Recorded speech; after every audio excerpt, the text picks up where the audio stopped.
Minha gente, o Galo perdeu o primeiro jogo da final da Copa do Brasil para o Flamengo, embora aquele gol do Kardec no finalzinho da partida ainda deixa a torcida atleticana com esperança para o jogo de volta. Vamos falar também sobre a entrevista mais recente do Messi, que vocês mandaram lá no meu Instagram para mim falar um pouco sobre isso. Achei ali 2 tópicos, pelo menos, bastante interessantes. E o time do Guardiola, Manchester City, que perdeu a sua primeira partida nesta Premier League e também, de quebra, perdeu a liderança do campeonato. E o Barcelona, que convenhamos, está voando. Não fiz vídeo específico sobre o jogo neste final de semana, mas para quem torce pro Barça, a fase realmente tá bastante otimista. Sempre lembrando, se você puder ajudar o canal, deixando o seu like, se inscrevendo aí, divulgando os vídeos, agradeço do fundo do coração. Mas enfim, vamos começar então falando sobre a entrevista do Messi, bem legal a entrevista pro Fabrício Romano, lá pro site da 433, saiu no Instagram, no Twitter, aí nas redes sociais. Uma entrevista leve, descontraída, não teve grandes perguntas para ele dar mais pistas sobre o seu futuro ou sobre alguns outros projetos. Mas dentro dessa entrevista leve, eu achei 2 tópicos bastante interessantes que eu quero falar com vocês. O primeiro deles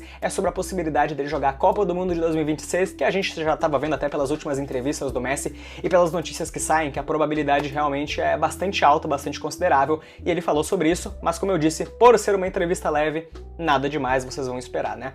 Ele disse o seguinte: só penso em terminar bem este ano e começar o próximo com uma boa preparação. O que não consegui esse ano por causa de todas as viagens e das lesões. Não penso em 2026 no momento. Enfim, o que ele disse foi isso. E outro tópico que eu achei bastante interessante foi ele falando sobre o pós-carreira, que a gente não sabe ainda quanto tempo tem. Torço eu por ser fã de bom futebol e ser fã do Messi. Acho que as duas coisas estão ligadas, que ainda dure pelo menos uns 4, 5 anos. Mas enfim, ele foi perguntado então pelo Fabrício Romano sobre o que ele vai fazer como próximo passo após o encerramento da sua carreira. E ele disse o seguinte: não sei, francamente não sei. Vejo alguns amigos se tornando treinadores, mas acho que não quero ser treinador. Não sei bem o que poderia fazer. Isso aí já é um debate bastante antigo, né? Muita gente acha que o Messi, pelo perfil um pouco mais retido que tem, não combina com a energia que tem que ter um treinador para motivar grupo, enfim, espernear na beira do campo, orientar os jogadores. Mas enfim, aí vai de cada um. O Messi deu a declaração então falando que muito dificilmente ele vai ser treinador de futebol. Vamos falar então sobre a final da Copa do Brasil neste domingo, o primeiro jogo no Maracanã, 3-1 para o Flamengo em cima do Atlético Mineiro. Acho que foi um resultado bastante justo pelo que os dois times apresentaram. O Atlético foi melhorar só no final do jogo, depois que fez o gol com o Allan Kardec, aí sim se sentiu um pouco mais confortável e atacou bastante, principalmente com o Paulinho, com o Hulk, que até não fez um jogo tão bom assim, convenhamos. O Paulinho quase fez o segundo gol do Galo, mas aí foi tirado dele por um desarme no último segundo do lance. Mas enfim, o Flamengo então acho que teve uma postura bastante convincente, indo pra cima como era esperado, afinal tinha que fazer o resultado já no jogo de ida para ir para uma vantagem lá no jogo de volta, jogando na Arena MRV. Consegue fazer o seu primeiro gol com a Arrascaeta, veja só, num chute que foi rebotado ali pelo Everson numa finalização do Gabigol. O próprio Gabigol, que convenhamos foi o personagem, né? Ressurgindo na hora certa. Ele que é um jogador extremamente decisivo, a gente sabe dos poréns que já não vem jogando bem, desempenhando há pelo menos mais de um ano, há 1 ano e meio, quem sabe até 2, mas é um jogador muito decisivo, tá entre os jogadores com mais gols em finais na história do futebol. Por conta disso, é claro que você tem que ter um cuidado muito redobrado com ele, na verdade, e, enfim, é realmente assustadora a aura, né, essa palavra tá na moda, a aura que o Gabigol tem com a torcida do Flamengo jogando finais. Claro que não é sempre que ele consegue decidir, mas em boa parte das decisões ele consegue se fazer presente. Consegue então fazer o seu primeiro gol ali num lance muito ajustado, né, quase um impedimento, mas chegou cara a cara com o Everson e conseguiu tirar dele. E no segundo tempo então, num contra-ataque, num vacilo na verdade do jogador do Galo, naquele domínio muito em falso, né, o Alcaraz consegue arrancar em velocidade, tocar pro Gabigol, que consegue finalizar entre as pernas do defensor do Galo para fazer aquele 3-0 naquele momento, dando uma tranquilidade muito grande pro Flamengo, mas daí sim depois ali o Galo conseguiu, numa pequena falha do Léo Ortiz, naquele domínio ali, com o pé na bola, com o Kardec que tinha recém-entrado, fazer o seu primeiro gol, né?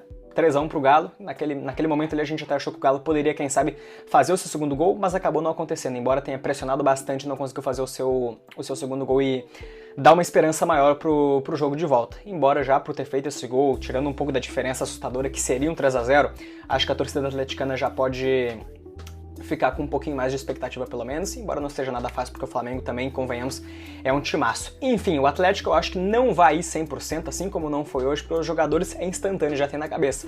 Pô, a gente vai ter um jogo muito maior que esse, que vai ser a final da Libertadores contra o Botafogo, então é instantâneo, não é por querer, mas em vez de ir com o pé 100%, correndo todos os riscos possíveis, talvez eles vão 85%, não é aquele 100%. Acho que vocês entenderam aqui a analogia que eu quis fazer, mas então Vamos falar agora sobre Premier League. O time do Guardiola, Manchester City, perdeu a sua primeira partida nesta competição, perdeu de 2-1 para o Bournemouth fora de casa, numa atuação bem discreta do Haaland, vamos dizer dessa forma, e dos outros jogadores também. Realmente não era o dia do City. Começou perdendo já no início da partida. Os 2 gols, aliás, do Bournemouth foram pelas laterais, construído de forma lateral. O primeiro deles, com 8 minutos de jogo, o Foden ficou comendo poeira, né?